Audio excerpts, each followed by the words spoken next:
রে ভাই, কেমন আছিস? আরে ভাই তুই, কি সৌভাগ্য আমার ভাই, এতদিন পর। বস বস বস। বল ভাই, কেমন আছিস? হ্যাঁ ভাই, আমার তো সব ঠিকঠাক। তোর খবর বল। আর শোন, এতদিন পর তো আমাদের বাড়ি এলি। আজকে আমি এখন ছাড়বো না, বিকালে যাস একবারে। বল কি খাবি আজকে? সেই রান্নাই হবে, মটন না চিকেন? ভাই তুই চিকেনই নিয়ে আয়, যা।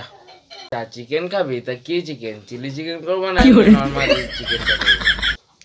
তোকে চিলি চিকেন করতে হবে না, তুই এমনি মাংসই কর। নর্মাল চিকেন খাবি? তা হাড় দেয়া না হাড় ছাড়া, মানে হাড় দেয়া মাংসই নিয়ে আয়। এটা ঝোল ঝোল করবে না মাখা মাখা করবে? না, মাখা মাখা করতে হবে না, ঝোলঝোলই কর। আচ্ছা, তাহলে চিকেনটা কি প্রেসার কুকারে সিটি মেরে করবে নাকি কড়াইতে কষিয়ে প্রেসার কুকারে সিটি মারবে?